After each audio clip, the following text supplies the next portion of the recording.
battery tester အသုံးပြုတဲ့အခါဒီ function လေးမျိုးစလုံးအသုံးပြုပြရလား battery ကလေးလေးတွေကို battery အိုးမှာချိတ်ကြည့်ပြီးတော့လိုက်တိုင်းကြည့်နော် battery capacity သူ့ကိုရွေးလိုက်တာနဲ့ gel battery ကိုတိုင်းမှာလားဒါမှမဟုတ် standard list ခေါ်တဲ့ရိုးရိုးအိုးကိုတိုင်းမှာလားဆိုပြီးတော့မေးလာပါလိမ့်မယ်ကိုတိုင်းညင်နာလေးကိုရွေးပြီးတော့ enter နှိပ်ပေးပါကျွန်တော်တို့အပေါ်အောက်မြားခလုတ်ကလေးတွေရွှေ့ပြီးရွေးချယ်နိုင်ပါတယ်ကဲ enter နှိပ်လိုက်တာနဲ့နောက်ထပ်နည်းနှစ်ခုထပ်တွေ့ပါလိမ့်မယ် quick test နဲ့ accurate test ဖြစ်ပါတယ် quick test ကတော့ ampere ကိုရွေးချယ်ပေးရုံနဲ့ result ထွက်လာမှာပါ ampere ကိုရွေးချယ်ပေးရုံဆိုတာက battery 100 ampere အတွက်100 ampere လို့ရွေးချယ်ပေးရမှာပါ accurate test ကတော့သူ့မှာတိုင်းတာနည်း6နည်းရှိပါတယ်အဲ့ဒီထက်က CCA IEC EN DIN GIS ဆိုတာကတော့သူ့မှာသတ်မှတ်ချက်ရှိပါတယ်အဲ့သတ်မှတ်ထားတဲ့အတိုင်းတာလေးတွေကိုဥပမာ CCA ဆိုရင်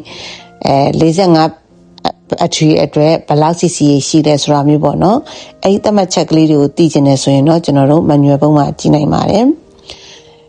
အဲ့ဒီအတိုင်းပြထားတဲ့အတိုင်းကျွန်တော်တို့ကနှိပ်လိုက်တာနဲ့နှိပ်ပြီးအဲ့ဒါနှိပ်လိုက်တာနဲ့သူကအဖြေထွက်လာမှာဖြစ်ပါတယ်စတားသုံးလုံးကတော့သူက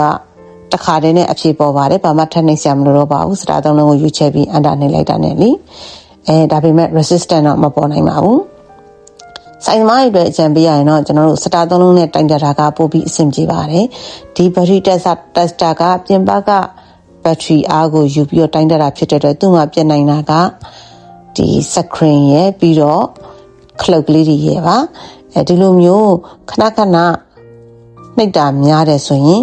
ခလုတ်ပြတ်နိုင်ပါတယ်ဒါကြောင့်ခလုတ်နှိပ်တဲ့အခါမှာလည်းသတိထားပေးပါလို့အကြံပေးပါစီခင်ဗျာနံပါတ်2နဲ့နံပါတ်3ကတော့ gas test ဆွဲချိန်မှာလှုပ်ဆွဲချိန်မှာဘက်ထရီအခြေအနေကိုတိုင်းတာဖြစ်ပါတယ်ဒီလိုမျိုးလှုပ်ဆွဲတဲ့ချိန်မှာ voltage က10 volt အောက်ကျသွားမှဆိုရင်ဘက်ထရီအခြေအနေမကောင်းတော့ဘူးလို့သတ်မှတ်လို့ရပါတယ်ဒါပေမဲ့အဲ့ဒါကဘက်ထရီပြတ်တာလည်းဖြစ်နိုင်လို့ acid power ပြင်းတာဒါမှမဟုတ် acid power ပျော့တာဒါမှမဟုတ်ဘက်ထရီကိုချခြင်းမဝင်လို့အားခန့်နေတဲ့အချိန်မှာတိုင်းတာကြောင့်လည်းဖြစ်နိုင်ပါတယ်နောက်ဆက်တွဲအဖြစ်ကိုတော့ကျွန်တော်တို့ကဆက်လက်စမ်းသပ်ရမှာဖြစ်ပါတယ်ခင်ဗျာသူ့ကိုတိုင်းတာမယ်ဆိုရင်တော့ကျွန်တော်တို့ tester ကကလစ်တွေချိတ်ပြီးတာနဲ့ဒီနံပါတ်2သို့မဟုတ်နံပါတ်3ကိုတစ်ချက်ရွေးပြီးအန်တာကလုံးနှိပ်ပြီးပါခင်ဗျာပြီးရင်တော့ကားဆက်နှုတ်ပေးပါ